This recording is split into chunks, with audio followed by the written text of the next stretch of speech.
Ladies and gentlemen, today we have Dracula.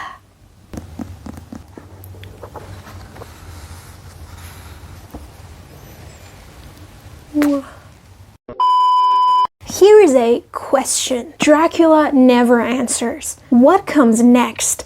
After the stake, after the happy ending, what happens to Mina? Does she go back to normal? Does the scar on her forehead ever disappear? Does Jonathan ever stop seeing it? The book ends before the hard part. That silence, that refusal to ask what comes next after the victory, is exactly why this 127-year-old vampire novel belongs to 2020, more than 1897. Today, we're not arguing about monsters. We're arguing about us and how a book written before we even understood viruses diagnosed our pandemic response with terrifying precision. The question is the hook. The answer is the meal. So stay with me. Hi! Welcome to Lily's Lit Tech episode number 5. First, let's discuss what Dracula is actually trying to do. It's not just a monster story. It's a novel about invasion, a foreign, contagious, impure force threatening to corrupt England from the inside. The project is to make you feel paranoid, lock your doors, distrust the strangers. Blood becomes both life and poison. A crew of light haunts the carrier. And there's the twist. Paranoia is the heroism. The fear is the point. My argument is that this book succeeds so completely that it becomes prophetic. But it also reveals something the book never intended to reveal. That quarantine logic doesn't stop at quarantine. It curdles into persecution. And the book never flinches at that. It celebrates it. That's where it's brilliant. And that's where it is dangerous. Let's diagnose the plot, not summarize it. Diagnose it. Lucy gets bitten. She goes pale, weak, loses blood. Her suitors and Van Helsing give her transfusions. She gets worse. They lock her in her room. They hang garlic around the doors. A quarantine perimeter. She dies anyway. Becomes undead, feeds on children. They haunt her, stake her heart, cut off her head. Now, here's what that actually is. Stage 1, infection from a carrier. Stage 2, symptoms. Anemia, sleepwalking, bite marks. Stage 3, isolation. Lucy's room becomes a prison. Stage 4, desperate medical intervention. Transfusions with no blood typing, no safety protocols. In 1897, patients regularly died from incompatible blood. They did it anyway. Stage 5, containment failure.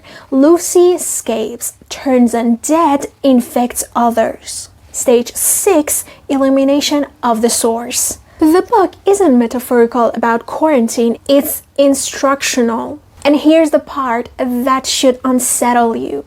Van Helsing never asks Lucy's consent. Not once. The crew of light becomes a public health committee with absolute authority. No vote, no debate, just action. In 2020, we recognize that logic immediately. We just called it lockdowns and contact tracing. Stoker wrote the operations manual 123 years early. I know that you're thinking you're overreading a horror novel. Fair. So here's my evidence. Dracula isn't just about blood. It's about blood anxiety. When Van Helsing gives Lucy transfusions from 4 different men, he describes Arthur's blood as this is a direct code so pure that we need not defibrillate it. Purity of blood, not just compatibility, purity. There's no blood typing in 1897. They could have killed her. Stoker knew this. He writes that it might have been so dangerous, yet they proceed anyway. Why? Because the fear of the foreign containment overrides the fear of medical error. COVID parallel. We accepted experimental vaccines, lockdowns, masks, not because they were risk-free, but because the perceived threat was greater. That's not a judgment, that's a description. Stoker captured that exact calculus. Paranoia makes extreme measures feel not just acceptable, but necessary. And here's the part the book never interrogates. The extreme measures work. The crew of light wins. So Dracula isn't criticizing paranoia, it's endorsing it. And that is exactly the part that should make us pause. Now comes the turn. The moment where quarantine stops being about protection and becomes persecution. After Dracula forces Mina to drink his blood, Van Helsing doesn't just isolate her, he brands her. He places a communion wafer on her forehead. Stoker writes it scared, seared into the flesh as though it had been a piece of white-hot meal. Then Mina falls to her knees. And here's the exact test, pulling her hair over her face as the leper of old his mantle, and crying, unclean, unclean, even the Almighty shuns my polluted flesh, must bear this mark of shame upon my forehead until the judgment day. Note what Stoker does here. He doesn't compare Mina to a vampire, he compares her to a leper. This is no longer infection control. This is stigma. This is making the contaminated person so the world knows what she is. And Jonathan, he doesn't stare at her in horror. He falls down beside her. Stoker writes in an agony of helpless grief, and they sob together over what's being done to her. The cruelty isn't Jonathan's. The cruelty is the situation they've all accepted as necessary. In 2020, we didn't brand people with communion wafers, but we shamed them. We reported neighbors. We posted about maskless strangers. We turned unclean into a social status, visible, searchable, shameable.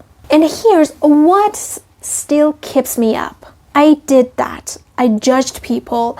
I felt morally superior for staying home. I read this in April 2020 and couldn't sleep, not because of the vampire, but because I recognized myself in the crew of light. Dracula holds up a mirror. The heroes become cruel. And the book never asks if the cruelty was necessary. It assumes it was. The easy objection here is that you're comparing a vampire novel to a real pandemic? Ridiculous. No, I'm not.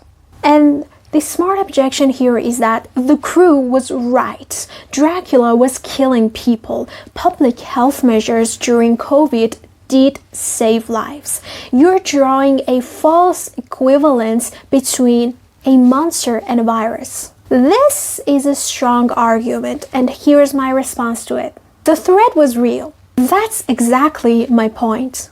The book's logic is seductive because the threat was real. You can't dismiss it by saying the fear was irrational. It wasn't. The problem isn't that Dracula wasn't dangerous. It's that the book gives you no space to ask whether the methods went too far. Lucy never gets a vote. Mina gets branded and accepts it. She internalized the shame, calls herself unclean. The suitors donate blood without understanding the risks. The book calls this heroism. During COVID, many of us accepted the same logic, whatever it takes. Not wrong, but also not simple. A book that makes it simple, that tells you the crew of light is unambiguously good, trains readers to stop asking the one question every public health crisis eventually demands. When does protection become persecution? The book never asks it. And in 2020, a lot of us forgot to ask it too. Take this with you. Dracula is not a monster story. It's a story about how good people become cruel when they're terrified, and how easily that cruelty gets called heroism. The crew of light's logic is the same logic that produced HIV stigma in the 1980s, anti-Asian hate during COVID, calling the homeless unsanitary, and removing them from public spaces. The same logic, different targets. Stoker didn't intend that reading, but literature is what happens when you read with your own eyes. My eyes after 2020 see a warning. Fear is easy. Asking who gets hurt by our fear is hard. Dracula teaches the first lesson perfectly. It never teaches the second. That's why it's brilliant. And that's why it's terrifying. I didn't know if Stoker meant any of this. He was writing a Gothic novel for money. He probably wasn't thinking about 2020. Maybe I'm projecting. Maybe every generation sees its own fears in this book, and that's not a flaw. That's what great literature does. A good critic knows what they don't know, as I said in the previous video. The text supports this reading. I read Dracula maybe 2 times, I think. Yes, almost 2 times. The first time I thought it was slow, and then in April 2020 I couldn't sleep. Last month I was planning to make a video about it. I took notes. I marked every mention of blood, unclean, and fear. The word fear appears 47 times in my edition, and the word blood appears 112 times, unclean or polluted 19 times. Authority doesn't come from confidence. It comes from engagement. I've wrestled with this book, and the codes are on the page. You can check every single one. I'm not saying this is the only reading. I'm saying it's a reading that matters now. And I'm willing to be wrong, but I'm not willing to pretend the parallels aren't there. So, what does my discomfort mean beyond me? Dracula is taught as classic horror. It should also be taught as a historical document about how societies respond to contagion and who pays the price. Quarantine logic isn't new. Blood paranoia isn't new. Finding a carrier, blaming them, marking them, COVID didn't invent this. Dracula diagnosed it in 1897, but the book doesn't just describe, it normalizes. In 2021, we watched nurses got spat on for asking people to wear masks. We watched Asian elders attacked on the streets because of the virus came from over there. We watched neighbors report neighbors. That's Mina crying unclean in a different accent. That's the crew of light logic, untouched, unquestioned, centuries old, playing out in real time. The question classrooms should be asking isn't, is Dracula scary? It's, what does Dracula make us feel okay doing to each other? My discomfort isn't just mine. We cheer for the stake. We never ask if there was another way. And maybe the real villain of Dracula isn't the Count himself. Maybe it's the part of us that enjoyed the hunt. Thank you guys for watching so far, and if you like hot takes that connect classic literature to right now, hit subscribe right now. And here's your challenge for this video. In the comments, tell me one moment from the pandemic that felt like it came straight out of Dracula. The hoarding, watching a neighbor through the window, feeling like the unclean one yourself. I'll read every single comment and respond to them as always. And for the next week, what about Frankenstein? What about arguing that Frankenstein isn't a tragedy, it's a comedy, a dark one, but a comedy? Okay, let's see what happens. See you then. Bye!